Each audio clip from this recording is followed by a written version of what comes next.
Hi guys, Scott Woodward with you to talk about the big game Friday night between South Sydney Rabbitohs and the Manly Seagulls. Being played away up at Gosford at Blue Tongue Stadium.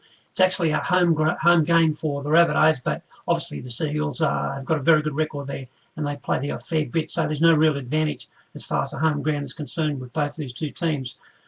Look, when we're talking about this game, we're virtually doing a preview for the finals, because these two teams will go very deeply into the finals and may very well play each other in the grand final.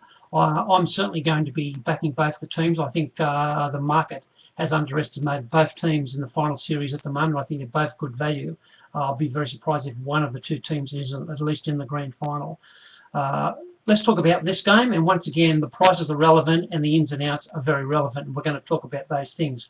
I really think it's a toss of the coin game, but the market doesn't think so. The market, if we're looking at the best price available Manly and the best price available South Sydney, the market has got them 9 percentage points difference in the market, and I think that's ridiculous. I don't think they should be that far apart in the betting.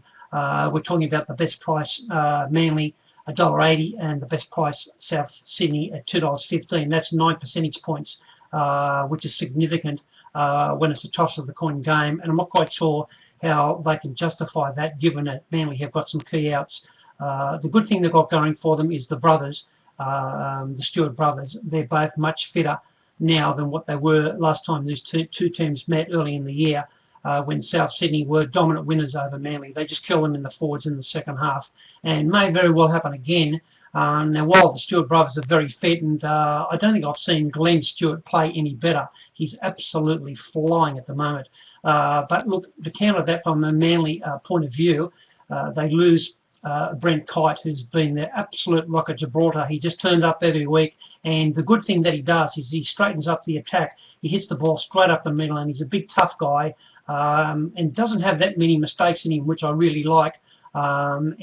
He's missing this week, and he's been replaced by the co-captain King, who's been out for most of the year, and I'm surprised to see him back so quick. He can't possibly be fit. He's not a very, how can I say, athletic forward at the best. He'll certainly be big and tough and hit the ball up the middle, but I can't see them getting a lot of minutes out of him, and that's going to leave a big hole into the forward. So they're going to be without King, and they're going to be without their workaholic back rower, Anthony Watmough, who had a blinder last time they played South Sydney, making tackle breaks, line breaks, and I think he made something like 20 plus tackles as well as the many hit-ups that he made. Just the stats for that game were enormous, Anthony Watmough. So we're talking about a lot of experience and in the forwards, and a lot of class and a lot of quality missing from Manly as far as they're concerned for this game. To counter that, South Sydney have lost their best forward, Sam Burgess. Now, if you think Sam Burgess is worth Anthony Watmough and Brent KITE, well, maybe that equals it out. Maybe he is. I think certainly with Sonny Bill-Williams, he's the best forward in the world. He's certainly the best pommy forward I've ever seen play the game, and that's clear cut by a long, long way. The best pommy forward I've ever seen play the game. No pommy forward can do what he does in terms of work rate, in terms of skills. If I do have a criticism, he is prone to making a few errors.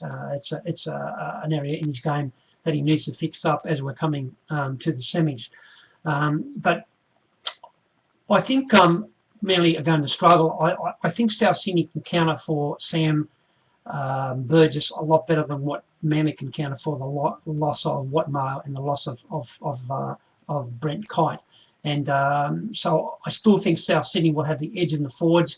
I think both teams have got an unbelievable 6, 7 and 1. Once again, South Sydney are going to have an edge in the hooker, and while Manly have got a good hooker with a high work rate, he hasn't got the class of Isaac Luke. Isaac Luke, the South Sydney hooker, I don't think there's a play in the NRL over the last couple of weeks that is in better form than Isaac Luke. He's certainly world class. He'll be the New Zealand hooker in the World Cup, and he's just unstoppable at the moment. His work rate and the way he's so deceptive when he runs the ball has just been fantastic. And he's the big danger man for Manly as far as I'm concerned. I want to talk a little bit about, I've talked about the prices, I've talked about the ins and outs.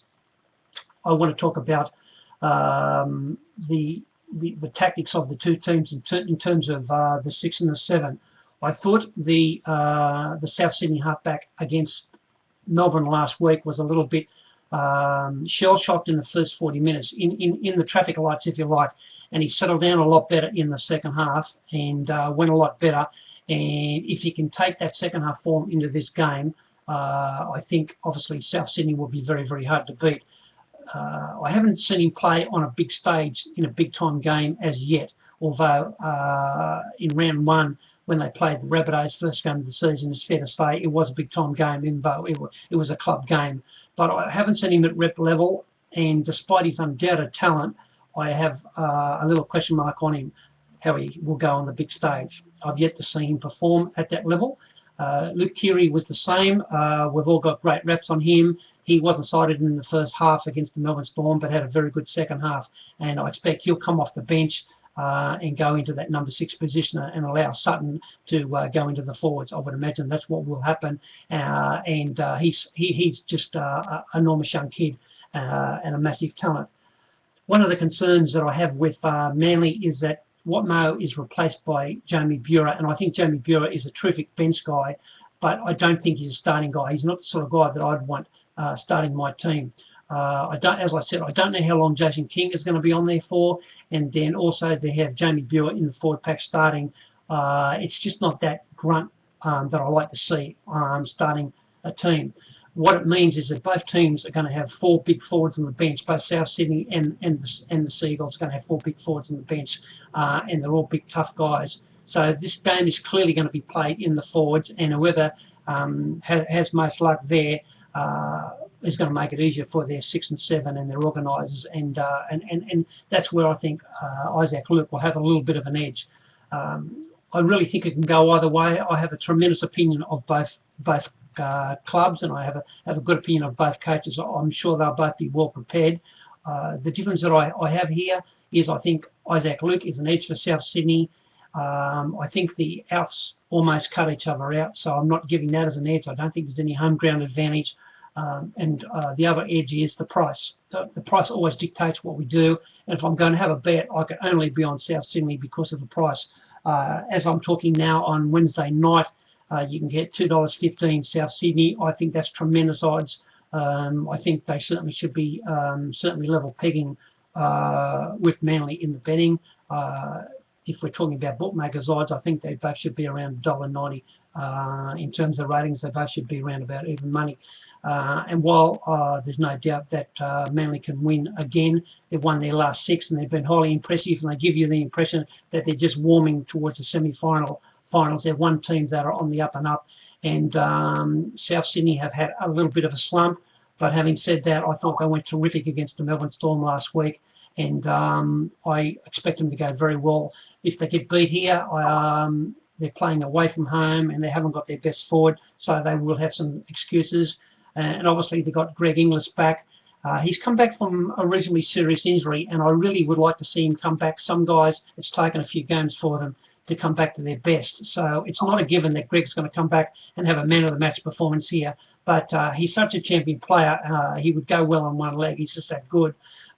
So Greg Inglis versus Brett Stewart doesn't get much better than that. We've talked about the 6 and 7, and we've talked about the hookers. I just see a little edge here for South Sydney. If Sam Burgess was playing, I would be very confident that South Sydney would be winning.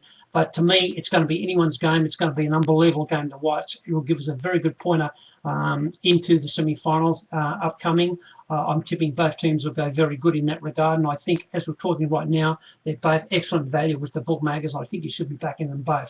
That's certainly what I'm doing. But for here, right at the moment, I'm going to have something on South Sydney on Friday night, only because of the odds, but certainly no surprise to see Manly ring up number 1 in this game. Hope you enjoy the game and look forward to talking to you next week. Cheers.